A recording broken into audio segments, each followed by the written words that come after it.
Hola, buenas tardes.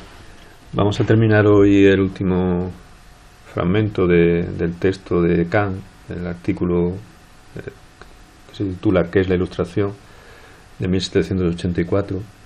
Y bueno, recordaros que vamos a continuar también vamos a tomar dos lecciones, una sobre la teoría del conocimiento y otra sobre la ética.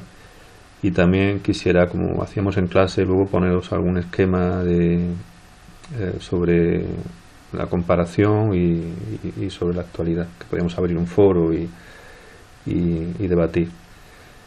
Os he colgado asimismo un esquema del texto completo y comentado también, como este, para que tengáis una visión así más general, ¿no? Para hacer el comentario.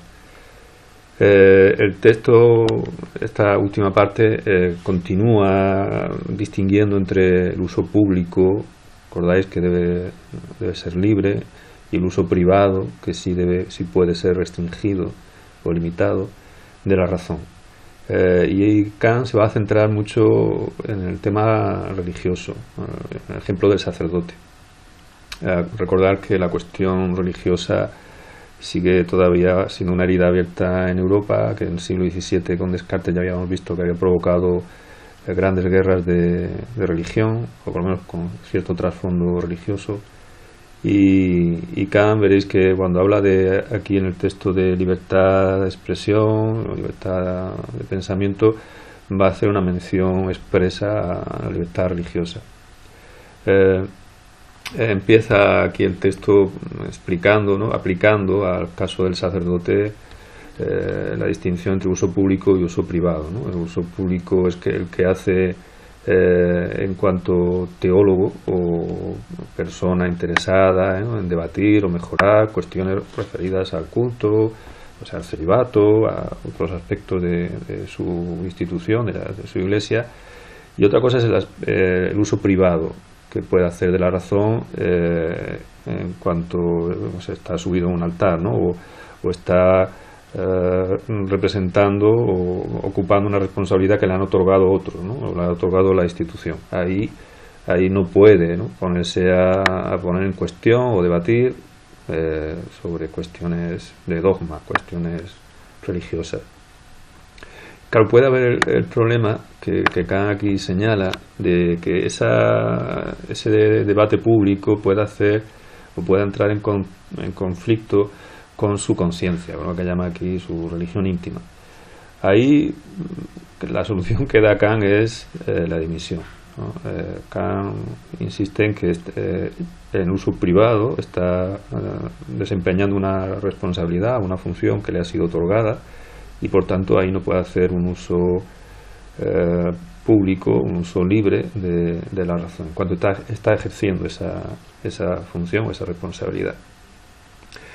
De todas maneras, Kant, veréis, insiste, subrayado también este fragmento, insiste en que los sacerdotes, los tutores en asuntos espirituales, como pone aquí, son los que menos deberían estar en esa situación de estado de minoría de edad, ¿no?, de seguir simplemente consignas o reflexiones que vienen desde la autoridad, ¿no?, impuestas, que no han sido razonadas, porque eso sería, como dice Kant aquí, perpetuar, ¿no?, hacer que pervivieran toda suerte de disparates o de aberraciones, ¿no?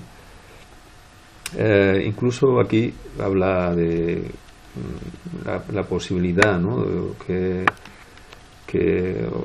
la imposibilidad más bien, ¿no?, de justificar ese intento, ¿no?, de mantener en minoría de edad no solo a esos tutores, sino también por supuesto a los feligreses, ¿no?, a los que escuchan o siguen los sacramentos que imparte tal sacerdote.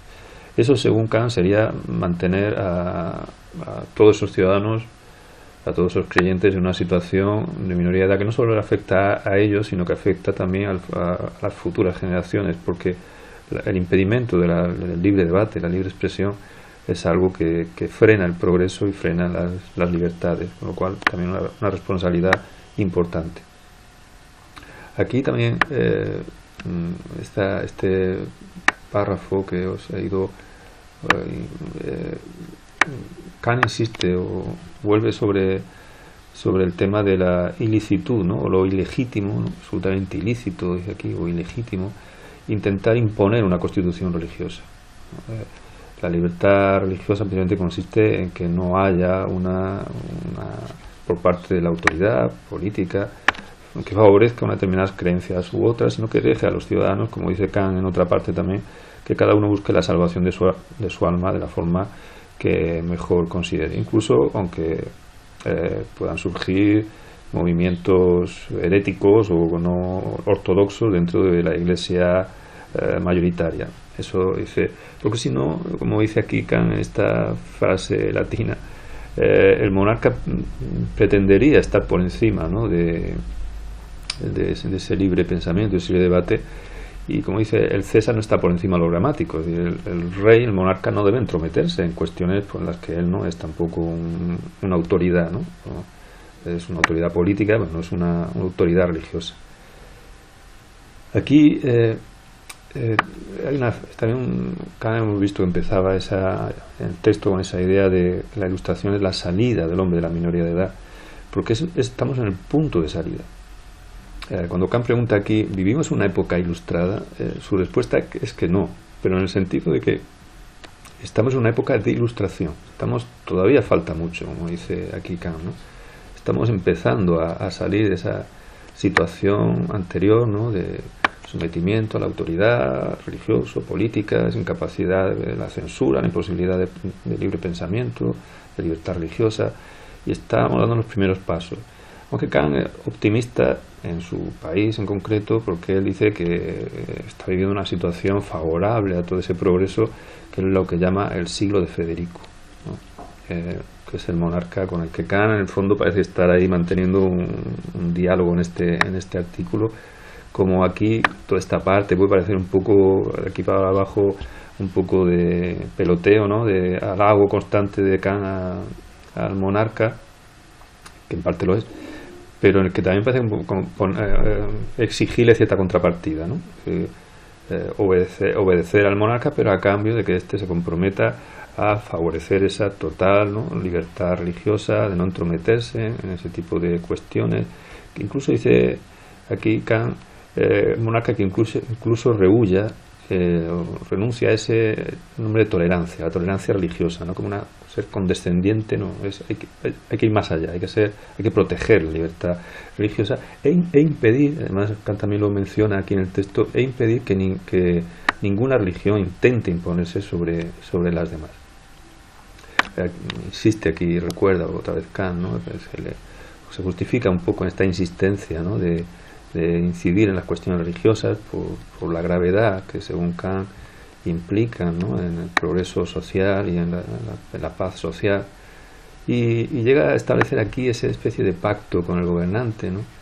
Un gobernante del que elogia ese disciplinado ejército, que es verdad que Federico II de Prusia llegó a organizar y a invadir y provocar guerras también en territorios vecinos. Esa especie de contrato que sería ¿no? De que el monarca se atrevería a decir: razonad cuanto queráis y sobre todo cuanto gustéis, pero obedecer, ¿no? Es una cosa que a veces también tiene sus contradicciones, pero que sería un poco el pacto, ¿no? Entre el monarca y los súbditos. Os he puesto una tarea precisamente para que conozcáis un poco quién era realmente Federico II de Prusia, que se pone siempre como prototipo de ciudadano ilustrado, pero que ciudadano de gobernante ilustrado, pero que tiene aspectos bastante tenebrosos en su política y sobre todo su historia guerrera, ¿no? Que fue bastante larga. Un mayor, aquí también esta frase, este párrafo es parece un poco más confuso, porque aquí parece que identifica Kant la libertad civil con el uso privado y la libertad espiritual, como la llama él aquí, con el uso público. Y parece indicar que es más importante esa libertad espiritual, que permitiría, según él, un mayor desarrollo de libertad civil, que no al contrario. Mayor libertad civil no siempre conlleva una mayor libertad individual. Y bueno, y acaba un poco haciendo también insistiendo, ¿no? Esa importancia del libre pensamiento, de que hace que los seres humanos también sean vistos por parte del gobierno con la dignidad que merecen, ¿no? Como algo más que una máquina, algo más que un súbdito obediente, ¿no? Que es capaz también de pensar y proponer mejoras, ¿no? al gobernante. Bueno, esta es ya el final del texto y ya continuaremos de forma también sencilla los temas de la teoría. Hasta luego.